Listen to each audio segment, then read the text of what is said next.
The Daily Bread Devotions. Today's reflection with Pastor Jeff Elis Cupides.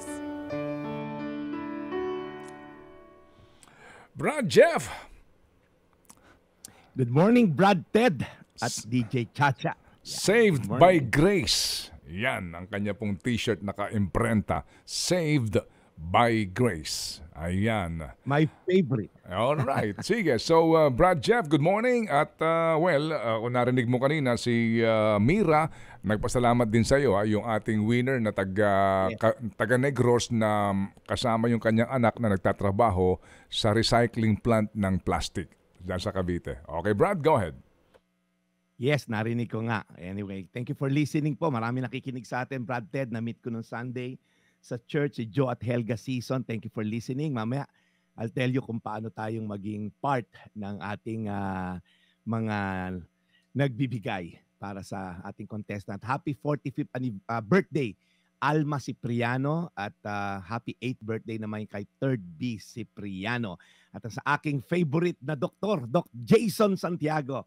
Orto ko yan. Thank you so much sa pag-aalaga sa akin. One time nanonood ako ng mga reels about eagles or agila. But Ted, I'm sure si Ted mahilig sa mga documentary ganito.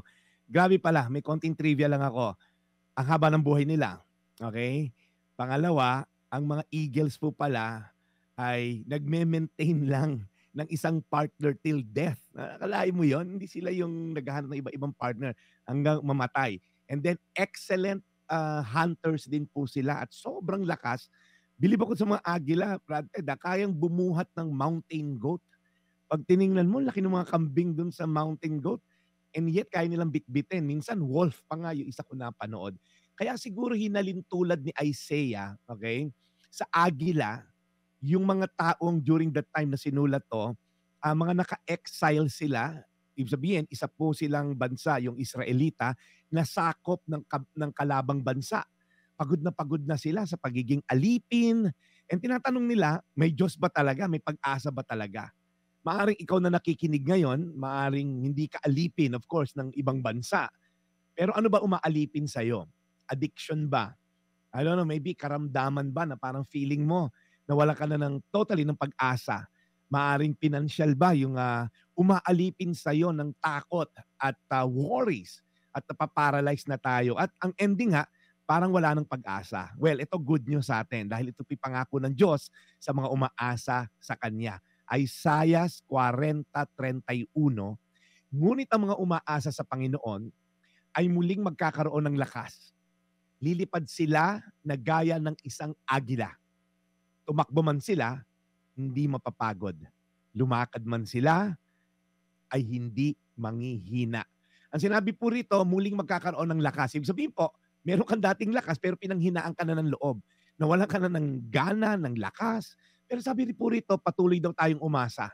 Huwag kang titiwalag, tatalikod, bagkus palakasin at palalimin at patuloy po nating tahakin ang landas ng Diyos. Kahit minsan, meron ba talagang kwenta tong pagsamba ko sa Kanya o pagsunod?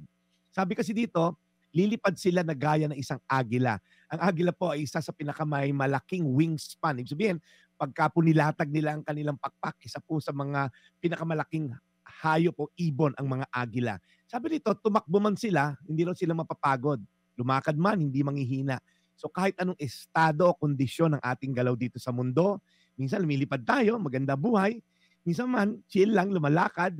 Pero minsan talaga, dapan-dapa na tayo. Ang pangako po, hindi ka manghihina at hindi ka mapapagod. Pero po, ang qualifier dito, ang requirement po, umaasa ka ba sa Diyos? O kanino ka ba umaasa? Sarili mong lakas, koneksyon, sa iyong padrino sa City Hall. Kanino ka ba umaasa? Patuloy ka ba lumalaban ng patas? Kaya po, again, gusto ko lang po kayong encourage. Isaiah 40:31. Ngunit ang mga umaasa sa Panginoon ay muli magkakaroon ng lakas. Lilipad sila na gaya ng isang agila. Tumakbo man sila ay hindi mapapagod. Lumakad man sila ay hindi manghihina. Tayo manalangin, Panginoon, salamat po sa iyong kabutihan. Dahil hindi mo kami hinahayaang dapa, nanghihina, bagsak or buwal. Lord, basta kami nakakapit sa iyo, ikaw ang maglilipad sa amin sa greater heights. Sa mga matataas na lugar na hindi maaabot ng panghihina o anumang bagyo. Salamat, Lord, dahil tulad ng agila, siya po, he rise above the storm. kaya niyang liparin above the challenges ng hangin at sasakyan lang niya yung lipad ng hangin upang siya ay madala sa isang lugar na hindi napupunta ng ibang ibon. Lord, tulad po nila, palakasin niyo po ang pananampalataya ng mga may karamdaman ngayon. Ipuin niyo po yung mga nagda-dialysis na nanonood ngayon, dialysis center, ang mga gwardiya, taxi driver na nakikinig ngayon, na nagpapagal, na parang hanggang kailan ba ako magba-boundary? Lord, palakasin niyo sila dahil alam namin na pag kami nag-iis at nag-persevere, kung gumawa ng tama, may naghihintay sa amin na biyaya. Salamat po sa mga nagpapagal at lumalaban ng patas dahil umaasa sa iyo. Sa pangalan ni Jesus. Amen. Panginoon, muli po kaming dumudulog sa inyo. Alagaan niyo po lagi si Brad Jeff Eliscopides and always bless his mission. Lord, salamat din po muli sa araw na ito. Sa lahat po ng mga tumugon dito po kay Lenny Quinto para po sa kanyang ama. Lord, pagpalain niyo po silang lahat at pagpalain po ninyo ang lahat ng mga anak na nagmamahal, kumakanlong at umaaruga sa kanilang mga magulang. Gaya po ni Lenny. In Jesus' name we pray. Amen. Amen. Happy birthday din, Brad Jeff. Happy 64th birthday kay Tatay Nono Ladingan ng Barangay Kabudian, Banga, South Cotabato. Ang pagbati po'y galing kay Rose Bam. Ayan. Happy birthday, Tatay Nono Ladingan. Alright, Brad Jeff.